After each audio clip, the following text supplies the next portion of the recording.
আকাশকেই জানিয়ে দিল বাংলাদেশ আর দুর্বল নয়, বাংলাদেশ এখন সক্ষম। বহু বছরের গবেষণা, ব্যর্থতা ও অদম্য পরিশ্রমের পর দেশটি উন্মোচন করল সম্পূর্ণ দেশীয় প্রযুক্তিতে নির্মিত নতুন প্রজন্মের ক্ষেপণাস্ত্র ব্যবস্থা, যার নাম জয়যাত্রা। বাংলাদেশ সেনা, নৌ ও বিমান বাহিনী আধুনিকীকরণের নানা পদক্ষেপ নিলেও ক্ষেপণাস্ত্র নিয়ে কাজ এতদিন ছিল পর্দার আড়ালে।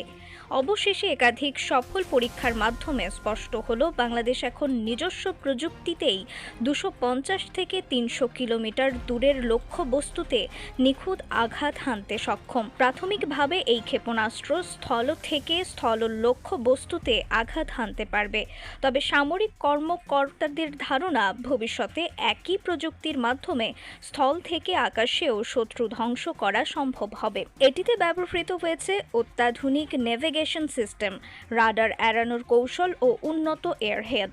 পরীক্ষার সময় এটি প্রায় 95% নির্ভুলতায় লক্ষ্যবস্তু ধ্বংস করেছে, যা বিশেষজ্ঞদেরও অবাক করেছে। প্রকল্পটি পরিচালনা করেছে বাংলাদেশ আর্মির প্রতিরক্ষা গবেষণা ও উন্নয়ন সংস্থা।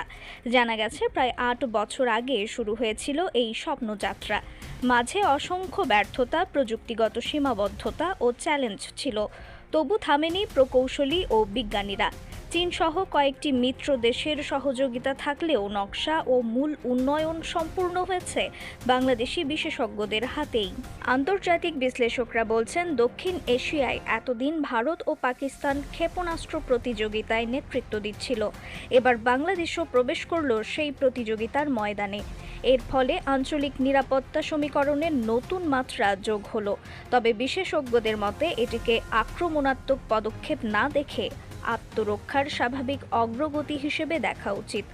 জয়যাত্রার ভবিষ্যৎ সংস্করণে 500 কিলোমিটার বা তার বেশি পাল্লার সক্ষমতা যুক্ত করার পরিকল্পনা রয়েছে।